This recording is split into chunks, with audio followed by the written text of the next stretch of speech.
What if I told you the sister wives saga you've watched on TLC is only part of the picture? That the actual drama, the actual justice, wasn't being acted out on reality television, but off screen, in the depths of social media, where regular fans became detectives, legal experts, and cyber sleuths. You're scrolling through your timeline, and all of a sudden, you notice the hashtag #justice for Janelle. At first, it appears to be just another fan movement. But this time, it was different. This time, tweets, TikToks, and Reddit forums didn't just incite talk, they created a tidal wave of proof.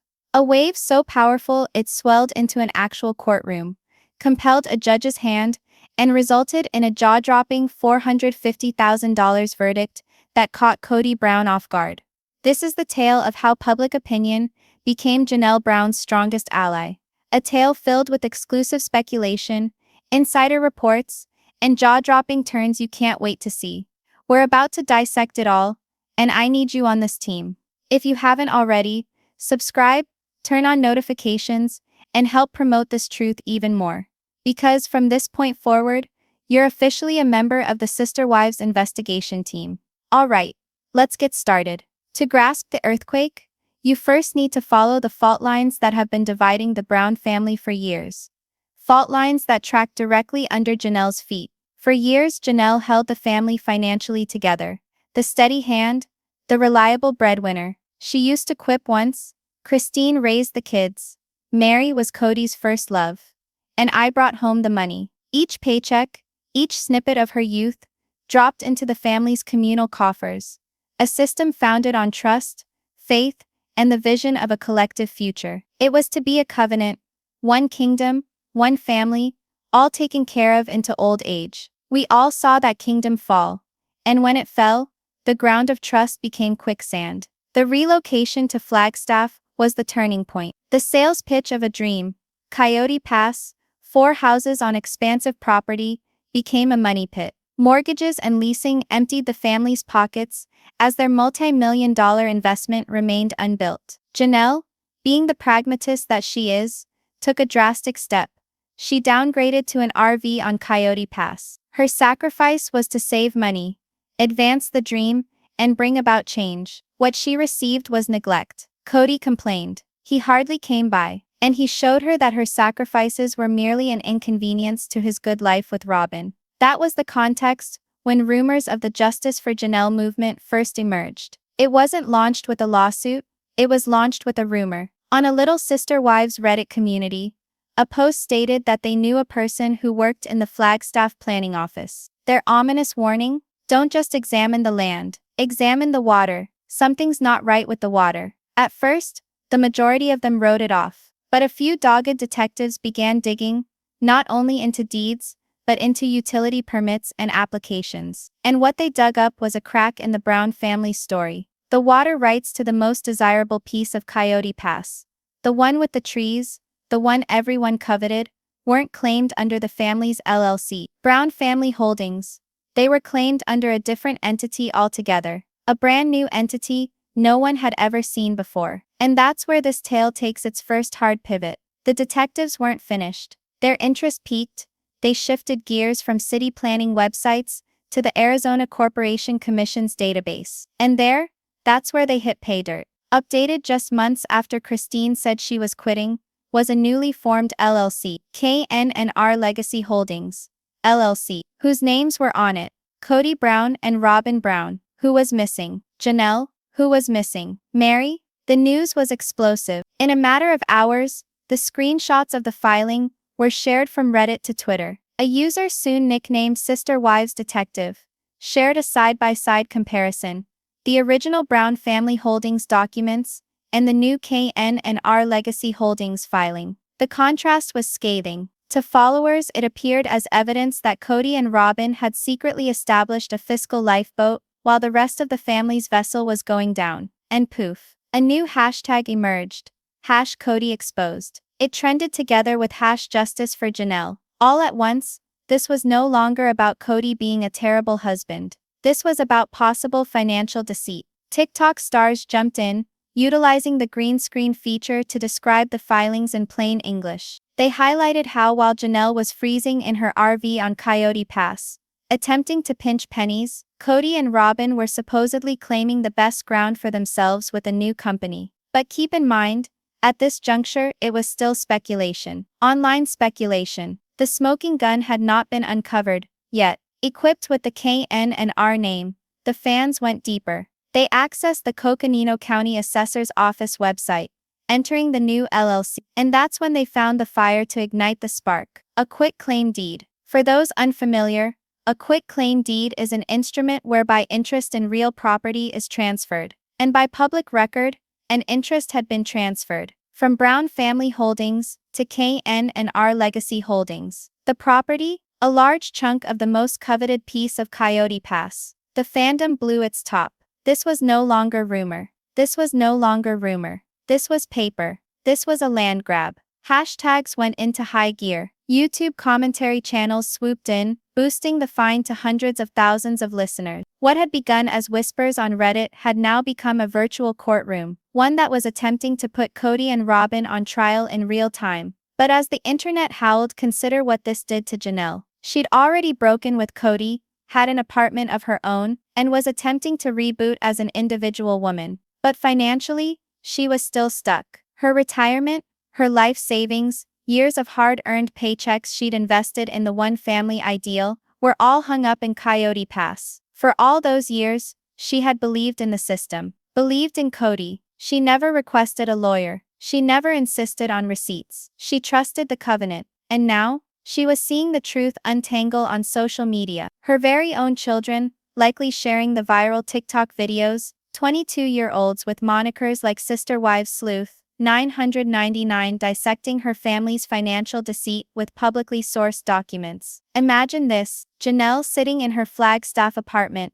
phone to her ear, and realizing the internet had revealed what she hadn't. The embarrassment, the betrayal, the fear that she had just signed away her entire financial future. Janelle's trust, as it turned out, could have been gruesomely misplaced. And this is where another insider report turns everything around, because it describes how an online campaign became a full-fledged legal war. According to an insider close to one of Janelle's kids, news that initially leaked out to a large Sister Wives Instagram account. The last straw wasn't so much the revelation of the LLC, it wasn't even the real estate transfer. The breaking point came when Cody made a straightforward fiscal demand. Even after their split, Cody reportedly informed Janelle she was still under the family's spiritual covenant, and according to that covenant, he demanded she continue to contribute a substantial portion of her earnings, money from her new solo projects and her TLC contract, to the family pot.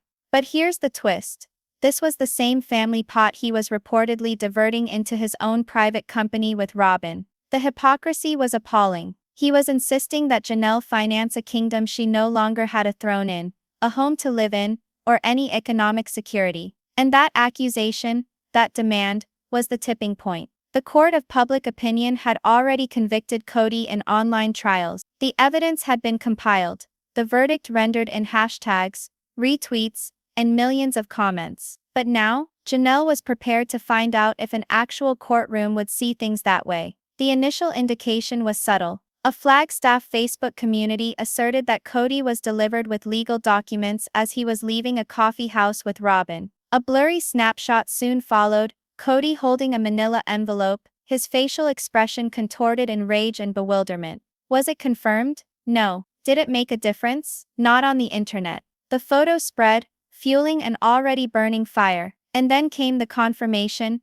A formal filing landed on the public record. Internet sleuths saw it first. The petitioner Janelle Brown, the respondents Cody Brown, Brown Family Holdings LLC, and KN&R Legacy Holdings LLC. This wasn't a divorce. Spiritual marriages aren't recognized under the law. This was a civil lawsuit. Janelle's filing requested dissolution of a partnership, an accounting for assets, and restitution for breach of fiduciary duty and unjust enrichment. Her lawyers, a boutique Flagstaff firm specializing in complicated financial cases, took the mountains of online evidence fans had been unearthing and fashioned it into a honed legal weapon. The case was straightforward but deadly. For more than 20 years, Cody and Janelle were money partners. She put in her income, her sweat, her savings, under the express expectation that the assets she helped accumulate were for the benefit of the whole family. Cody, as de facto manager of those assets, owed everyone a fiduciary obligation to act in their best interest. The suit alleged he violated that obligation through lying the transfer of family assets into K&R Legacy Holdings, the business he shared with Robyn alone. It was a precise blow, taking away the complicated circumstances of spirituality and polygamy, and reducing it to one thing: money. And for the first time in Sister Wives history, the social media outrage went viral, not as noise but as evidence. At first, Janelle's attorneys might have been hesitant. Judges don't concern themselves with hashtags. Viral TikToks are not legal precedent. But they came to understand soon enough, the strength of the online narrative wasn't in the emotions, it was in the receipt. What the fans constructed was nothing less than organizational genius. They didn't guess, they made a timeline of Cody Brown's hypocrisy in chronological order. Clip after clip of him on TLC, sermonizing about family togetherness, swearing up and down that all property was shared, calling for sacrifices in the name of the greater good. Then they lined those promises against the cold hard black and white of property documents and corporate disclosure filings. The attorneys recognized the brilliance. They introduced this not as original evidence, but as a Rosetta Stone how to crack Cody's real intent. They could file motions to submit screenshots of trending Twitter threads, links to TikTok collections, not because hashtags are evidence of fraud, but because they indicated a clear pattern of deception. Cody offered one version of reality on TV and social media, and then his legal papers told an entirely different tale. The fans had done the work. They edited the greatest hits of Cody's money conflicts. One viral TikTok, more than 2 million views, spliced together all the scenes of Cody guilt-tripping his wives into financial sacrifice. Christine giving up her Leahy home. Cody scolding Meri over her bed and breakfast. Cody nudging Janelle to sell her Vegas house. The video then cut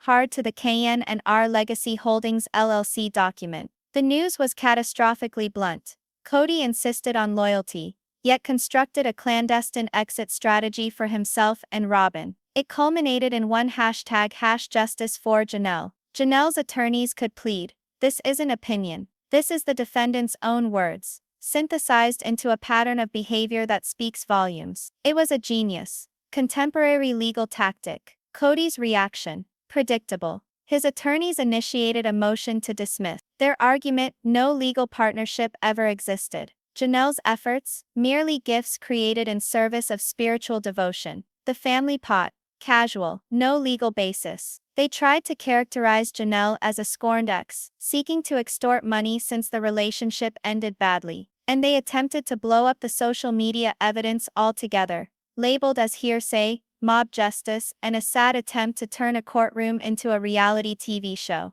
The pre-trial hearing was the first battleground. The judge, a no-nonsense, gray-haired woman in her 50s, heard both sides squabble. Cody's attorneys sneered, "This is a digital witch hunt." Janelle's attorney shot back, "Your Honor, we are not requesting you to weigh Twitter opinions. We are requesting you to weigh the public records those fans discovered, and the defendant's own statements tactfully arranged to show intent. These are not opinions. These are facts." The courtroom was charged. This was the moment the whole online world had been holding its breath for. Would the system acknowledge decades of contributions from Janelle, or would Cody escape on a technicality? And then the decision arrived. The motion to dismiss was denied. There was enough evidence of the long-term financial arrangement to hold a full hearing. And then she went further still. In a dramatic turn of events, she held social media entries, memes and remarks not admissible. The underlying public documents that have been uncovered by the fans, admissible.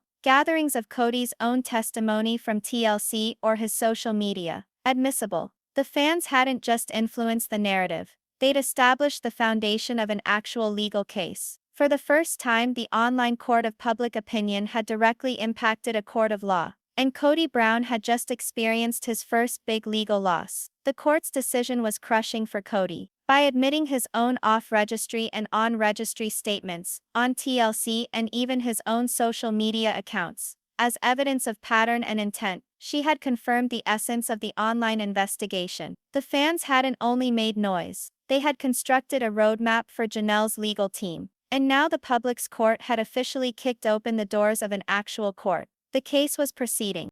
As it inched toward trial, or more probably a settlement conference, the heat was turned up on Cody. No longer a rare fan fixation, hidden in Reddit forums, it was now mainstream media. People Magazine, Us Weekly, Entertainment Tonight. All of them were reporting on the Sister Wives lawsuit created by a fan investigation. The media backlash was savage. Cody's methodically cultivated image, the idea of a bad but fundamentally good patriarch, was being torn apart, not only by Janelle, but by an international army who wielded screenshots, receipts, and public records. Then, there was the discovery phase.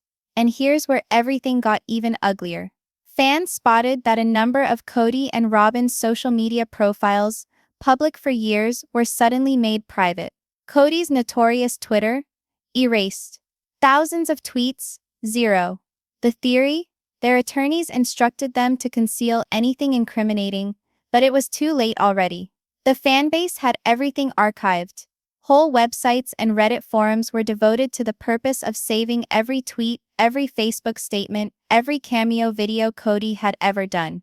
So when Janelle's attorneys asked him to provide his social media records, they already knew what they were seeking, because the fans already did.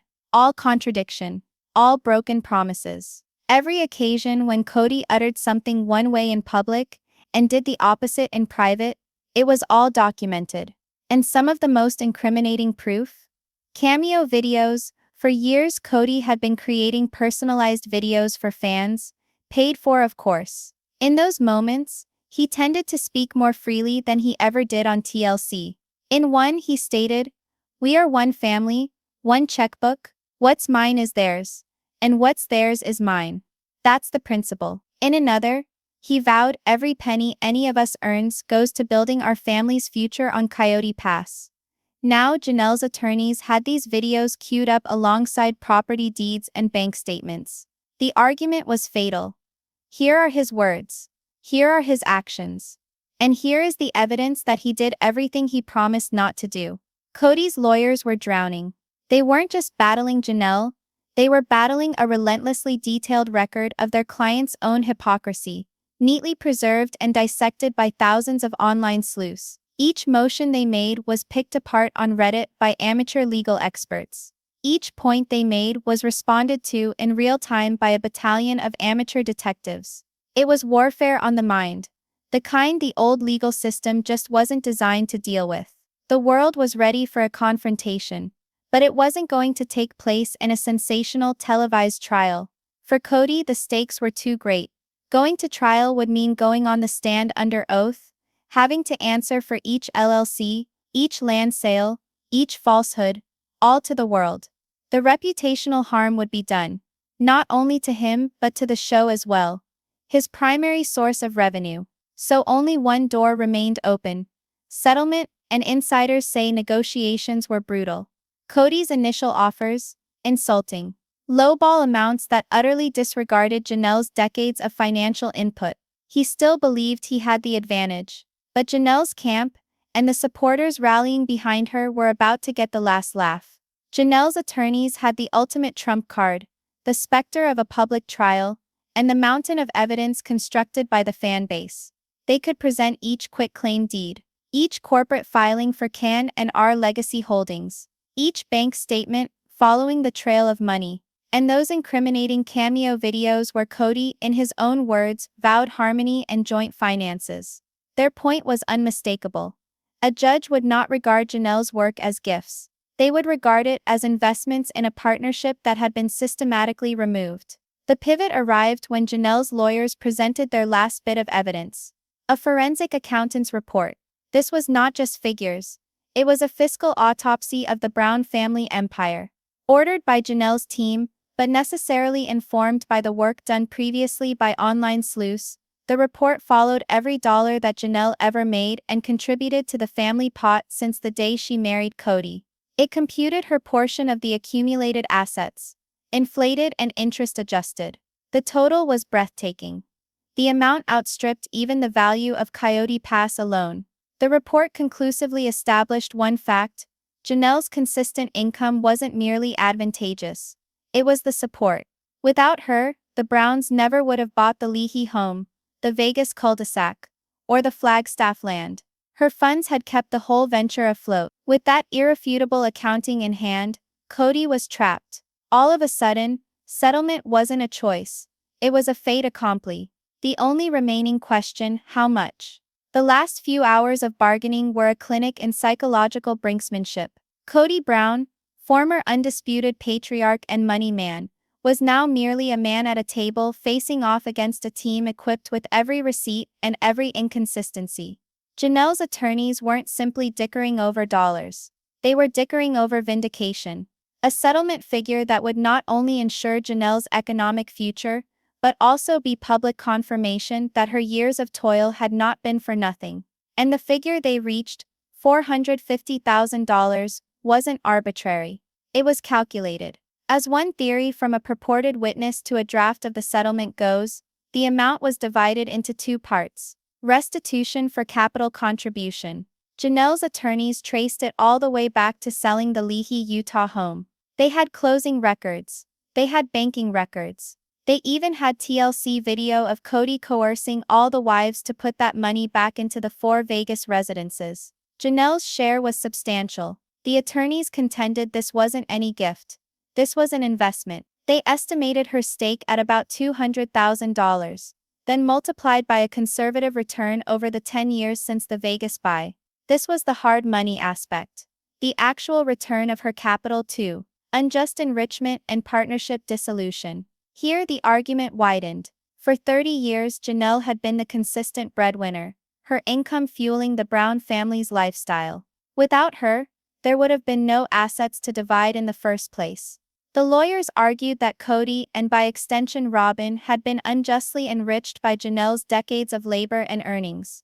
To walk away without compensation would be financial theft cloaked in spiritual rhetoric. Together the two pieces totaled $450,000.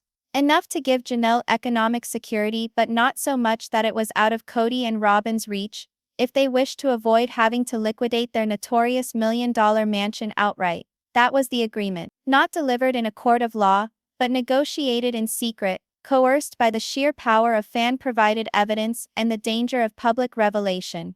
The decision wasn't delivered in a courtroom, but in a sense it was louder. The message was unmistakable. The court of public opinion had transformed into the court of record, and the world was soon going to discover exactly what justice for Janelle was worth. The first indication of the settlement did not come from a court. It came from a throwaway blog with a generic handle. The entry was to the point, bordering on opaque $450,000. And she keeps her land. That's all. I will not be taking questions. Fans were wary at first, but the finality of that brief post lent it credibility. And in 20 minutes, one of the most respected Sister Wives commentators broke into live commentary on YouTube. She had the same information. That was all. The dam had been broken.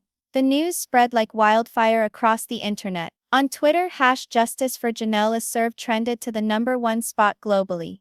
TikTok was filled with tearful edits, candid shots of Janelle's quiet strength accompanied by empowerment anthems. Some fans were actually crying tears of joy on camera. The figure $450K immediately turned into a meme, shortened to a symbol of triumph. Janelle's smiling portrait was superimposed onto pictures of lottery winners holding giant checks.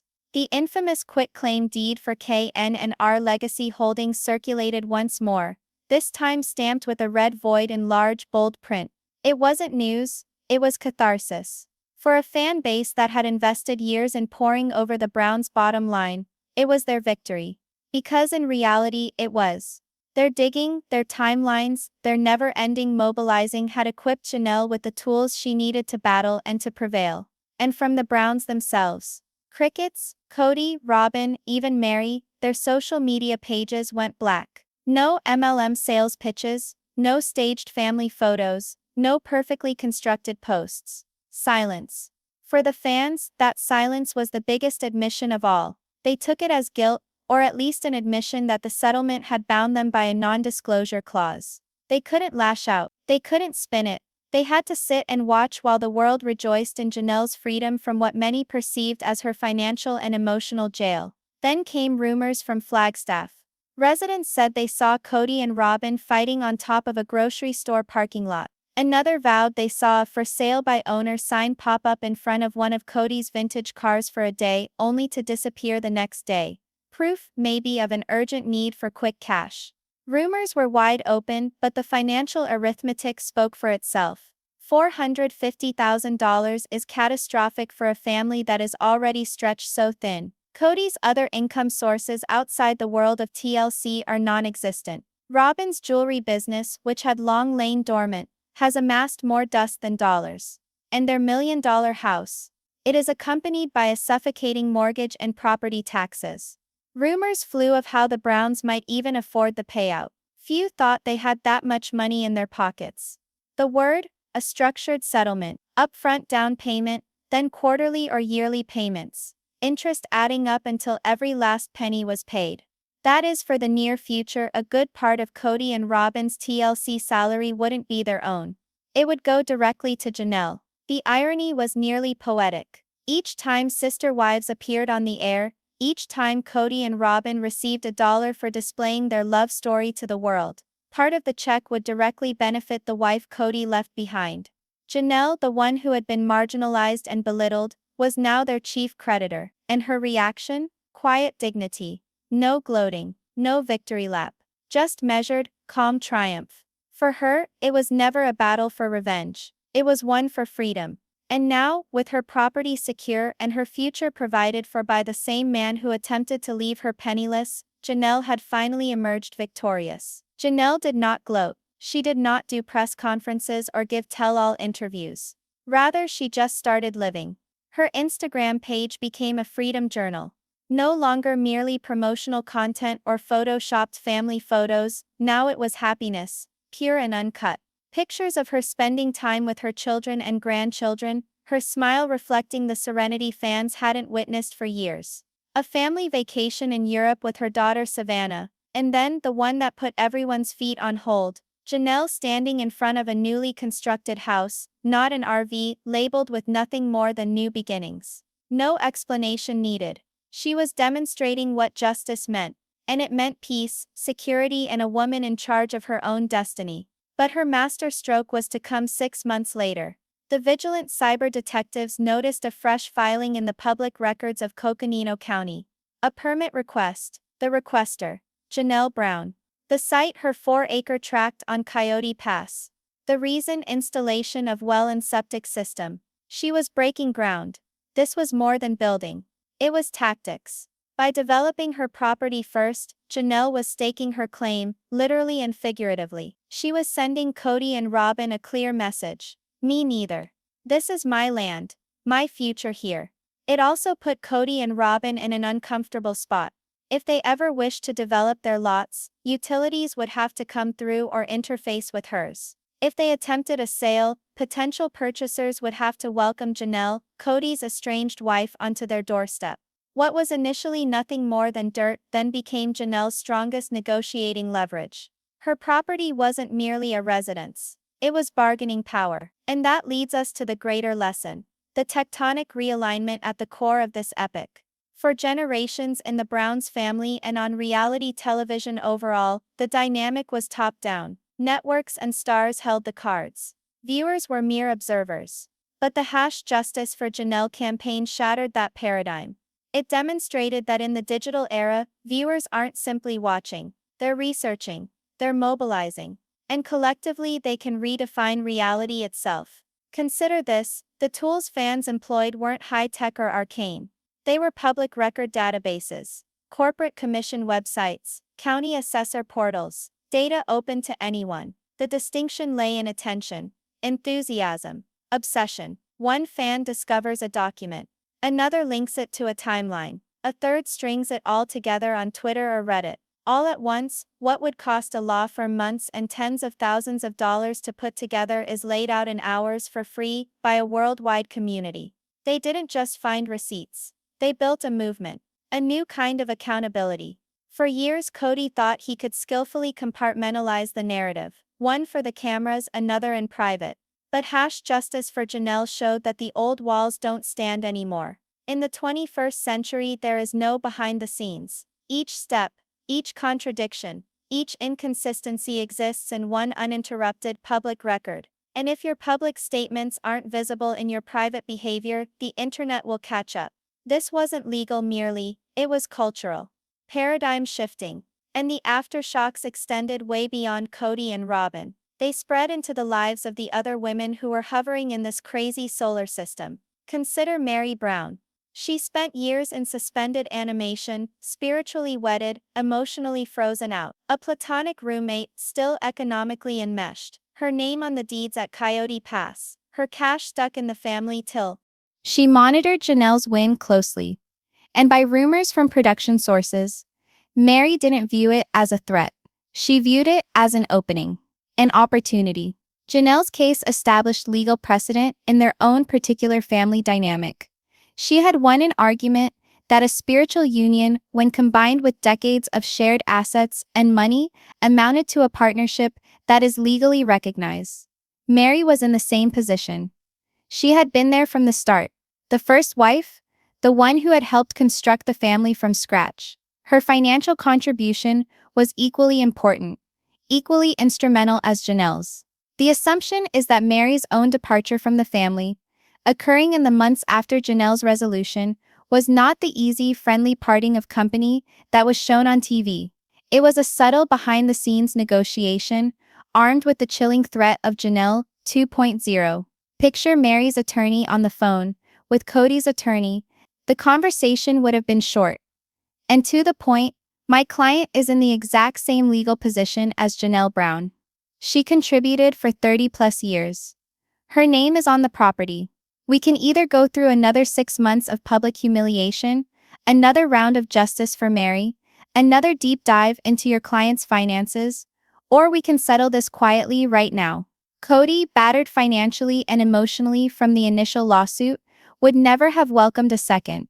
He and Robyn did not need another forensic accounting, another public trial. So, this is the exclusive theory. Meri received her own settlement. It was probably not as great as Janelle's. Mostly because Meri had a substantial asset of her own in Liz's Heritage Inn, her successful bed and breakfast in Utah. She was already set up to a certain extent financially. But the settlement would have certainly included purchasing out her interest in Coyote Pass and any other common assets remaining. The cost would have been high enough to guarantee her silence and cooperation. This is also why the theory speculates that Meri's on-camera departure was so low-key, so lacking in the fiscal pyrotechnics of Janelle's. A thoroughgoing non-disclosure agreement, paid for by a silent but hefty settlement, would guarantee that the full enormity of the family's fiscal collapse would never be mentioned on camera by Meri herself. Janelle waged the public battle, and Meri enjoyed the dividends in the silent calm afterward. And then there's Christine. Christine the trailblazer, the first one to leave. On the surface, she appeared to have the neatest exit. She sold her Flagstaff home, the one Cody's name was on, and invested the profits in her new life in Utah. It was a gutsy move, and at the time it seemed like a total triumph. But according to an insider, after Janelle settled, Christine had a horrifying realization. She might have left hundreds of thousands of dollars on the table. Christine, like Janelle and Meri, had been a contributing wife during much of her marriage. She raised a dozen kids, a kind of work with tremendous economic value, and she also received an income that went into the family coffers. Her contribution to the net worth of the family was certain. When she departed, she took only equity from her own home. She relinquished her interest in Coyote Pass and any other joint family property. She did so because she probably thought it was the only route out at the time. She was desperate, and no doubt thought she had no such legal ground to stand on. Along came Janelle's lawsuit, however, demonstrating that there actually was a legal claim. The internet buzz then shifted to Christine. Fans started threads with titles such as, "Should Christine sue Cody now?" The overwhelming view was a definite yes. The gossip that started going around was that Christine's new husband, David Woolley, a wealthy man himself, urged her to get lawyers to investigate what, if anything, could be done. The statute of limitations could have been a problem, But the fear of another lawsuit, another public smearing, was a very real one. This resulted in what some insiders call the second secret settlement. To prevent yet another lawsuit, and yet another round of disastrous media, Cody and Robyn, now swimming in attorney's fees and having to pay the hefty settlement to Janelle, were driven back to the negotiating table with Christine. It would not have been a lawsuit, but a lawyer's demand letter. The payment would have been lesser, a percentage of what Janelle was given, but it would have been a large amount. A go away and keep silent payment. Christine's glow up, the opulent wedding, the home makeover, the carefree existence, began to make a great deal more sense in retrospect. Yes, her new beau was well off. But rumors circulated of something more, that Janelle's lawsuit might have indirectly earned Christine a financial safety net as well. Emotional freedom had preceded it, but maybe financial freedom had been close on its heels. But to understand fully the burden of this fallout, we have to go back to ground zero. The $1 million house on the hill, where Cody and Robyn reside now. Let's crunch numbers. Janelle's settlement, $450,000. A potential settlement for Meri, $150,000. Christine's potential claim, $100,000. Throw in six-figure attorney fees. We're talking about a devastating $700,000. 000 plus in debt. For a family whose main source of income is a reality show, one that might get axed tomorrow. This was money pit quicksand. That's when the internet detectives entered what could only be described as phase 2. They turned into forensic lifestyle analysts. Each Instagram update, each shopping outing, each quiet aspect of Cody and Robyn's lives was examined for potential hints of financial hardship. Even one of the TikTok creators initiated a viral series, The Brown Bankruptcy Watch. Their viewers saw trends. Splurging shopping trips disappeared. Robyn's once plush Victoria's Secret matching sleepwear she purchased for her daughters, out and replaced with humble low-cost attire. Cody's once boastful social media posts regarding investments and projects, crickets. And then the bombshell. On a Sister Wives forum, an ardent researcher combed through publicly available car registration records. They came across liens filed on 2 of the family vehicles. In layman's terms, Cody and Robyn had probably gotten high-interest title loans simply to loosen up cash, collateralizing their vehicles to raise settlement funds. This wasn't financial pressure. It was desperation. And there was the psychological cost. Cody, that erstwhile patriarch who took pride in supporting his vast brood, had become what many termed an employee of his former wives. Massive segments of his salary no longer were his. His domination over his family, his bank account, even his persona, was lost. Flagstaff locals were gossiping about Cody's sightings, which painted a stark contrast. Gone was the boisterous, fiery television personality. Now in his place was a gaunt, withdrawn and seething with bitterness male. His swagger had been lost to silence. For Robyn, tragedy sliced even deeper. Her ideal had been always so clear. The large, happy plural family, her children raised with brothers and sisters, her house filled with the stability of oneness. Instead, she was alone now, in a marriage that lacked power and potential. The man she struggled so hard for was fragmented, and the kingdom she held onto was in financial trouble. She wasn't the queen of a family, she was the queen of a bankrupt kingdom, a gilded cage, forged from bars of obligations and unpaid settlements. And within that household, tension must have been crushing. Every supermarket bill, every credit card statement, every mention of money came with the burden of the ex-wives they'd alienated. Women who were now, ironically, the source of their maximum financial stress. This brings us to the center of the larger picture.